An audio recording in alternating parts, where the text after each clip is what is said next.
Muy buenas tardes, gracias por acompañarnos a este espacio Actualidad Ciudadana TV, el espacio de la fracción del Partido Acción Ciudadana, y la tarde de hoy está con nosotros el diputado y jefe de fracción, Javier Cambronero Arriadas. Muchas gracias, don Javier. Muy buenas tardes, Rebeca, y a ustedes también en sus hogares. Don Javier, la Comisión de Ciencia y Tecnología ayer dictaminó dos proyectos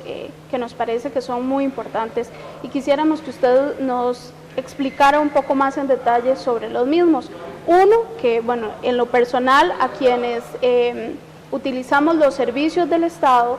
a veces nos parece un poco engorroso el tema de la tramitología, el tener que estarnos movilizando, pero uno de esos proyectos es precisamente la posibilidad de crear sedes digitales de las instituciones, sean ministerios e instituciones públicas.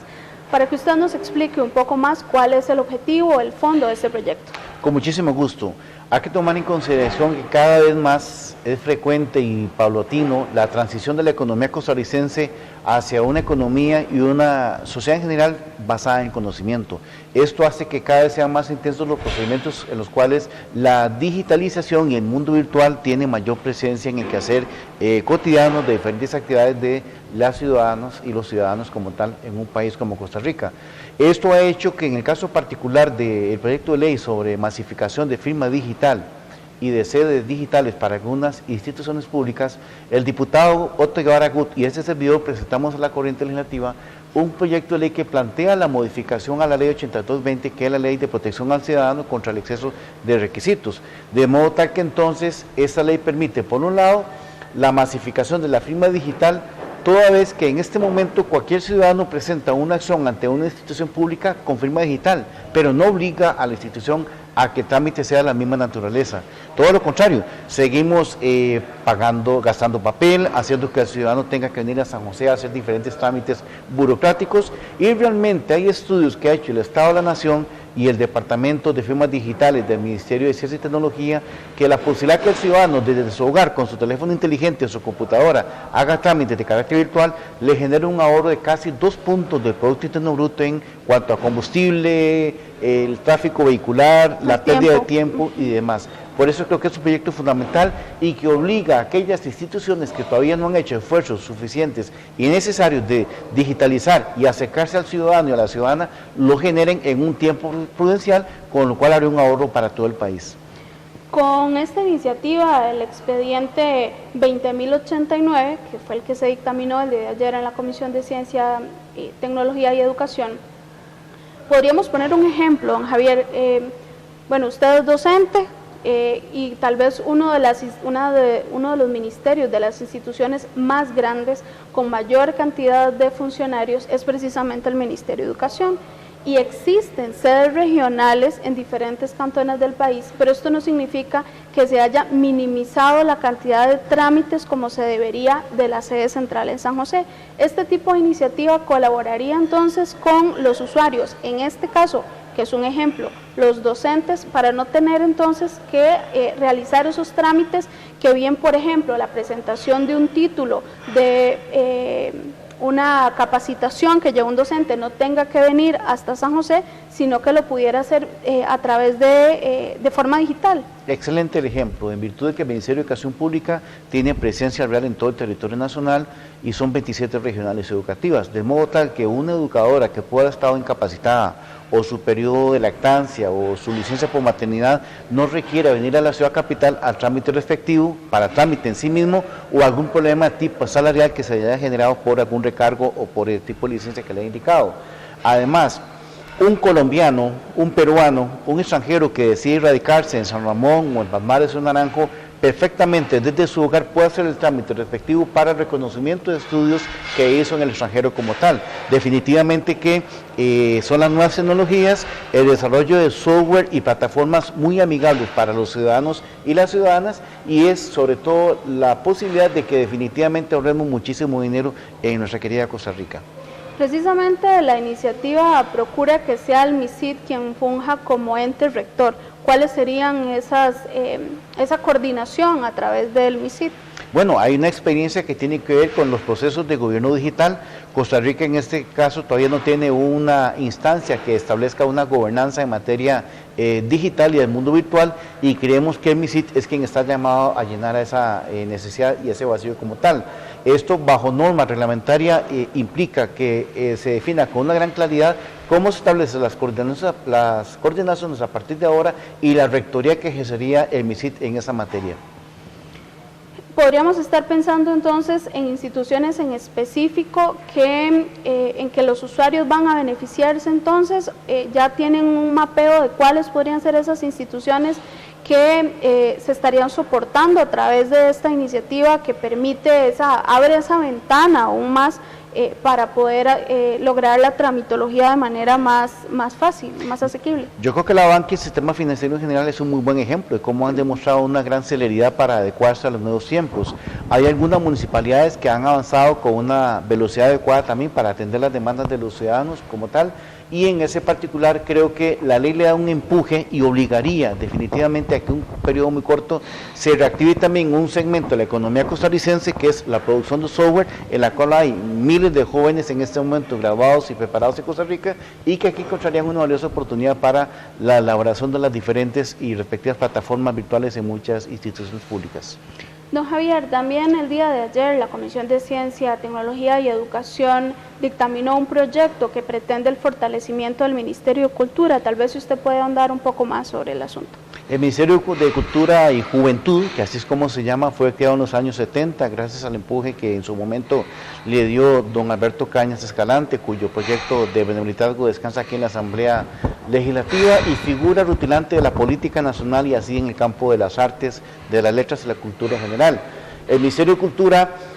recoge fielmente aquel pensamiento de José Figueres Ferrer de que para qué tractores sin violines, y creo que el Ministerio de Cultura se nos estaba quedando con el paso del tiempo anclado en el pasado, una especie de archipiélago institucional con muchísimas comisiones, con muchísimos comités, el sistema de bibliotecas por un lado, el sistema de museos regionales por otro lado, el sistema de los museos nacionales como tal, el acervo de registro nacional en cuanto a materia del cuidado de lo que es Costa Rica en su parte documental como tal, y la existencia de talleres diferentes, taller nacional de danza, de artes dramáticas, etcétera, etcétera. Entonces esta ley permite una actualización del marco jurídico vigente para el Ministerio de Cultura y la posibilidad del desarrollo de alianzas estratégicas, alianzas de carácter quizás público-privada que de alguna manera potencia aún más la capacidad de acercar la cultura cada vez más a los costarricenses. Precisamente lo que tiene que ver con cultura, el país ha estado muy atomizado y hay diferentes instituciones, incluso universidades públicas y privadas, que han estado incentivando diferentes líneas en lo que se refiere a cultura, el desarrollo, por ejemplo, de la música. Esta iniciativa lograría entonces poder articular un poco más ese tipo de iniciativas. Definitivamente, ¿verdad?, que pone en la perspectiva adecuada lo que es el quehacer cultural en Costa Rica, en aras de que Costa Rica tiene una cultura muy rica, muy variada, muy diversa, y es obligación de los políticos del país que le demos un marco institucional adecuado al Ministerio de Cultura que le permita no solamente sobrevivir, sino potenciar toda la capacidad que hay en nuestro país. Don Javier, precisamente con esas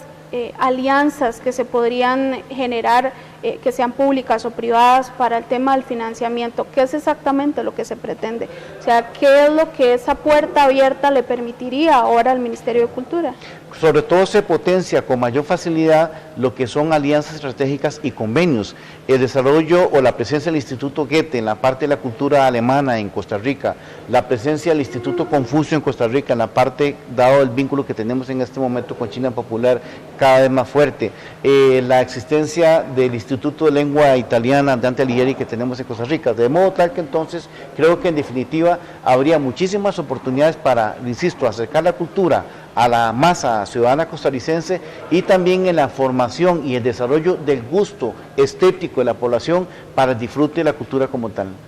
Precisamente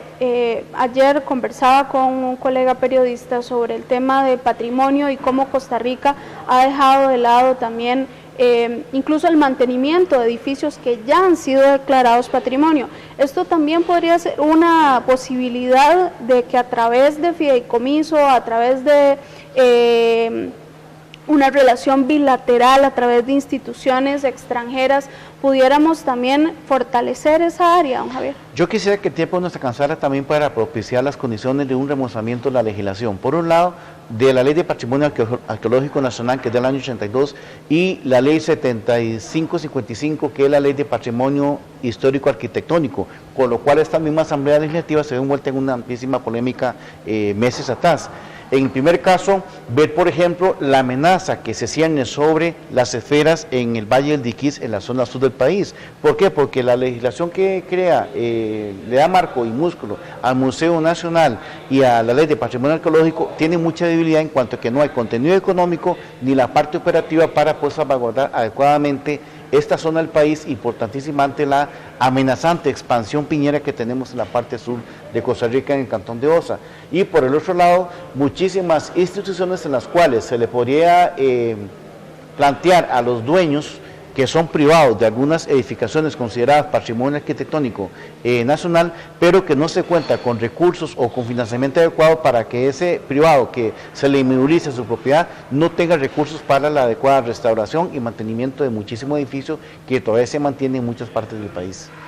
Don Javier, y bueno, ya para finalizar, en los pocos minutos que tenemos, tal vez podamos conversar un poco acerca del presupuesto de la República para el ejercicio económico del 2018.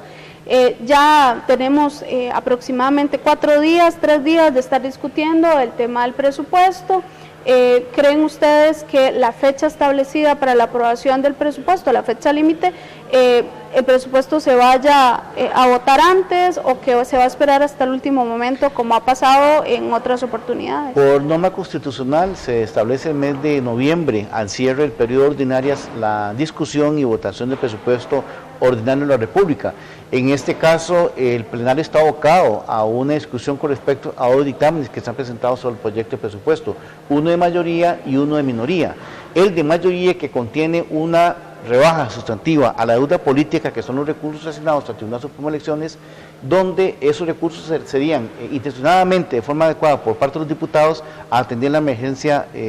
producida por la tormenta Nate. Sin embargo, ya el Tribunal Supremo de Elecciones y las mismas normas del Código Electoral establecen que esos recursos no se pueden tocar. Si se desea atender la emergencia como tal, habrá que buscar recursos de otra manera, de otra forma, pero sobre todo los recursos ligados a la deuda política como tal son insalvables y más bien podría propiciar y favorecer la incursión de dineros oscuros en la campaña política, cosa que nadie desea en Costa Rica. De modo tal que entonces hay un acuerdo político para que se vote uno de los dictámenes antes del 15 de noviembre y a partir del 15 hasta el 30 la votación de la resolución definitiva de este proyecto de presupuesto ordinario. O sea, que podríamos hablar de que para este año existiría mayor facilidad entonces en la aprobación del presupuesto. Creo que ponernos de acuerdo para los diputados y diputadas va a ser muchísimo más sencillo. Siento que es el ambiente que todavía hoy, iniciando el mes de noviembre, perdura y que las diputadas y diputados todavía continúan sesionando y que no se nos vayan antes de tiempo a la campaña política. Don Javier, precisamente vamos a entrar también en un proceso a partir de diciembre de sesiones extraordinarias en la Asamblea Legislativa y eso lo que nos reduce el espacio de acción de iniciativas para ser aprobadas tanto en comisiones plenas como en el plenario legislativo. ¿Cuáles podrían ser estos últimos proyectos que se requiere en muy poco tiempo, 1 minuto aproximadamente, que se requiere para poder concluir y ponernos una buena nota al final del último año? Va a llegar la reforma al impuesto de ventas transformado en IVA sobre un 13%, posiblemente va a llegar la reforma integral del impuesto sobre la renta, que es muy importante, va a llegar también consensuadamente el proyecto que plantea una reforma de empleo público muy pequeña ligada a la forma en que se califica a los profesionales y al personal en el sector público como tal, y sobre todo la fracción del Partido Acción Ciudadana tiene mucho interés en impulsar proyectos como son vehículos eléctricos, seguridad alimentaria y nutricional y también el tema ligado a la reforma integral del CONESUB. Agradecemos al diputado Javier Cambronero, jefe de fracción del Partido Acción Ciudadana. Este es el espacio Actualidad Ciudadana TV. Quedan ustedes con más información desde la Asamblea Legislativa. Que tengan muy buenas tardes.